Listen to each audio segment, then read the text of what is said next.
Bismillahirrahmanirrahim.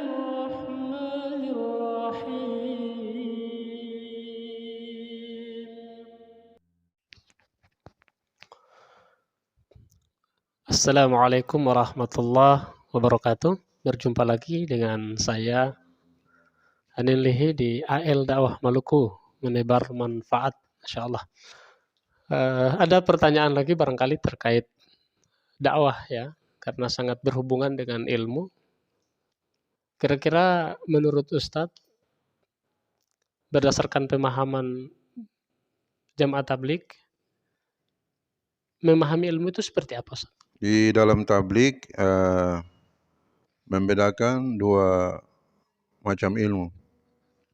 Ilmu fadail dan ilmu masail. Ilmu fadail yaitu ilmu mengenai keuntungan mengamalkan satu ajaran agama. Keuntungan mengamalkan agama. Misalnya hadis yang menjelaskan bahwa salat berjamaah itu fadilahnya adalah 27 derajat dibanding dengan salat sendirian. Nah, itu kan hadis tentang fadilah mengamalkan salat. Jadi semua dakwah jamaah tabligh itu berkaitan dengan fadilah daripada suatu amalan. Fadilah membaca Al-Quran itu satu huruf sama dengan 10 hasanah. Satu huruf diganjarkan dengan 10 hasanah.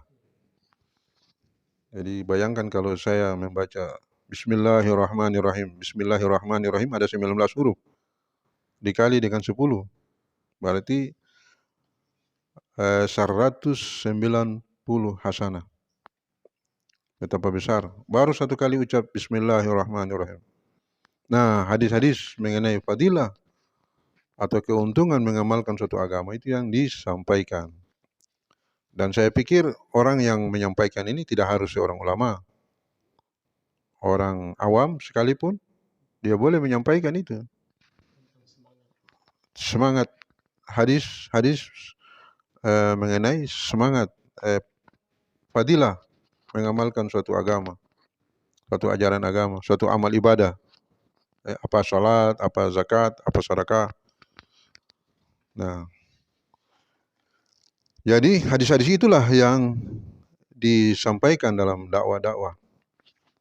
Itu tidak perlu dia harus terdidik dulu di pondok pesantren, di lembaga-lembaga pendidikan. Hadis-hadis fadilah amal disampaikan aja. Siapa saja boleh berhak menyampaikan kok. Tetapi ilmu yang kedua ini, ilmu masail. Ilmu mengenai hukum ahkam agama. Nah, itu tidak boleh sembarang orang. Yang mengajari ilmu itu haruslah seorang faqih betul dalam agama, yang paham mengenai hukum-hukum fikih. Itu dibatasi betul di dalam dakwah tabligh ini. Kecuali memang dai-nya itu dia betul-betul alim. Sudah selesai pendidikannya di pondok. Nah, itu yang paling kurang 6 tahun itu. Yang boleh menyampaikan ilmu masail. Boleh bermuzakarah dengan dia, bertanya mengenai perkara-perkara agama yang berkaitan dengan urusan dunia dan akhirat. Itu rujukannya bukan hanya ulama tabligh, ulama siapa saja. Semua di dalam tabligh tidak membedakan ulama. Oh, ini ulama tabligh, ini ulama NU, ini Muhammadiyah. Tidak. Yang namanya ulama, situ semua ulama umat Islam. Bertanyalah kita ke situ. Tidak mengklasifikasi ulama-ulama. Nah, kepada ulama inilah dialah yang berhak menyampaikan ilmu masail. Dan orang tabligh yang bukan ulama, dia sama sekali tidak bicara mengenai ilmu masail. Sama sekali tidak boleh menyinggung sedikit pun. Karena bisa menyesatkan orang. Orang tak punya ilmu masail kok bicara. Menyesatkan. Jadi disitulah permasalahannya. Jadi mungkin orang harus paham mengenai ini, jadi tidak asal menilai sembarang. Jadi yang didakwakan hanya ilmu fadail. Ayo kita sholat berjamaah. Ada orang Islam kan banyak yang sudah sholat tapi di rumah. Mungkin dia tidak tahu fadilah bahwa kalau berjamaah di masjid itu 27 derajat dibanding dengan kau sholat di rumah satu kali. Harus 27 kali baru kau bisa sama dengan orang yang sholat di. Nah itu kan fadilah-fadilah begitu yang disampaikan. Anjuran agar orang ini melaksanakan amal ibadah berdasarkan keuntungan-keuntungan pahala yang akan dia dapatkan. Nah itu tidak perlu membatasi. Tidak perlu hanya orang-orang khusus. Semua orang Islam harus berdakwah mengenai ilmu fadail. Begitu pula ketika ada, kita lagi lihat ini kumpulan sekelompok orang lagi berjudi di depan. Kita mau sampaikan apa ke sana? Mereka sendiri yang berjudi itu sudah tahu bahwa itu haram. Dan kita ke sana bukan menyampaikan bahwa kalian ini melakukan perbuatan haram. Tidak. Kami ke sana menyampaikan fadilah daripada suatu amalan. Bapak-bapak, saudara-saudara, di masjid kami lagi buat taklim. Mari kita sama-sama ke sana. Sebentar lagi salat dohor berjamaah. Kita akan dapat pahala yang besar. Kalau bapak-bapak ikut kami duduk dalam taklim, maka bapak dapat pahala besar karena duduk dalam majelis taklim. Jadi itu yang disampaikan.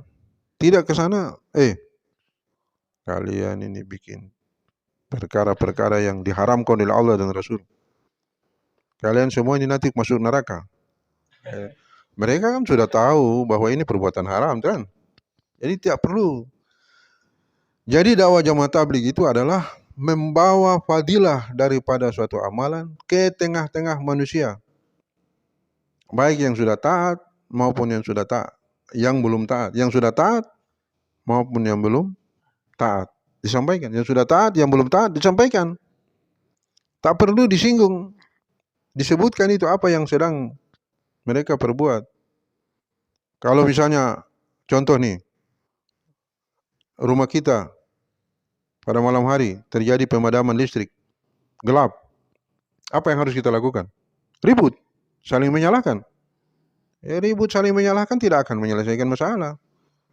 Cari itu korek api, bakar, menyalakan lilin, selesai masalah. Gak usah ribut-ribut, memang kita sudah tahu ini lampu lagi mati. Semua orang sudah tahu lampu lagi mati. Jadi jangan saling menyalahkan. Ambil korek api, cari lilin, nyalakan. Selesai. Sama dengan orang-orang itu yang lagi buat maksiat itu. Mereka sudah tahu bahwa itu adalah dilarang, haram. Dan mereka tahu ini perbuatan ahli neraka. Jadi tidak perlu dibilang lagi. Justru kita menyampaikan dengan bahasa yang lemah lembut, mengungkapkan atau memberitahukan tentang pahala dari suatu amalan, menyampaikan tentang pahala surga, dengan sendirinya tergerak hati mereka untuk mau melaksanakan. Dan itu yang kami lakukan. Makanya siapa yang bisa merubah preman-preman? Coba lihat aja di YouTube. Yang tatonya itu dari ujung telinga sampai ujung kaki. Kira-kira siapa yang bisa berdakwah untuk merubah orang-orang?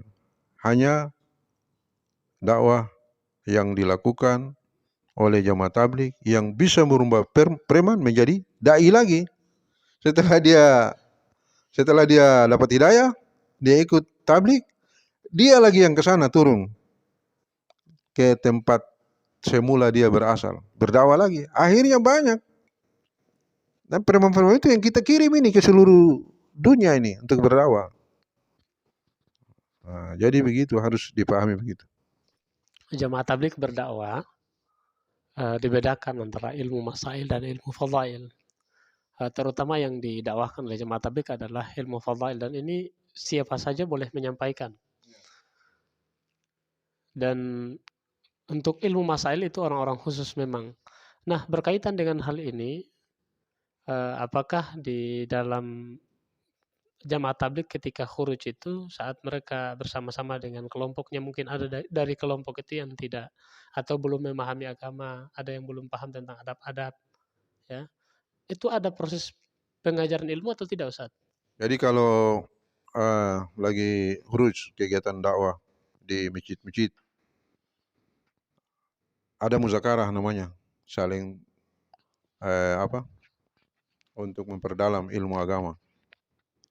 Biasanya yang dilakukan kalau tidak ada orang alim di situ, tidak ada ustadz yang paham ilmu masail, maka yang dimuzakarahkan itu mengenai adab-adab, adab istinja, adab makan, minum, adab tidur, adab masuk masjid. Nah, itu sudah, itu semua orang tablik sudah paham. Itu yang dimuzakarahkan. Tapi kalau di dalam kelompok itu, jamaah yang lagi huruj itu ada ustadz, ada alim, baru masuk kepada ilmu masail. Nah, jadi dakwah tidak harus terikat dengan seorang alim. Dan jamaah yang dikirim itu tidak harus ada orang alim. Jadi dakwah tetap jalan. Nah, itulah perubahan yang bisa dilakukan oleh jamaah ini. Dan karena itulah dakwah ini sudah sampai kepada pelosok-pelosok di seluruh dunia dan membawa perubahan yang luar biasa. Luar biasa, hari ini kita mendapatkan pencerahan terkait dakwah jemaah tabligh, khususnya menanggapi barangkali informasi-informasi tentang katanya jemaah tabligh tidak berdakwah tidak memiliki ilmu. Mudah-mudahan dengan hadirnya video ini masyarakat yang barangkali belum tahu bagaimanakah proses dakwah jemaah tabligh bisa dipahami, insya Allah. Mungkin cukup demikian dulu. Terima kasih, Ustaz, sudah bisa bersama-sama untuk menyampaikan dakwah, ya, kepada masyarakat. Moga-moga ini bisa bermanfaat untuk kami semua. Ya, alhamdulillah. Di lain waktu kita akan bincang-bincang juga, banyak yang insya Allah perlu dibahas, yang saya dengar informasi-informasinya, insya Allah. Demikian saya akhiri dengan mengucapkan wassalamualaikum warahmatullahi wabarakatuh.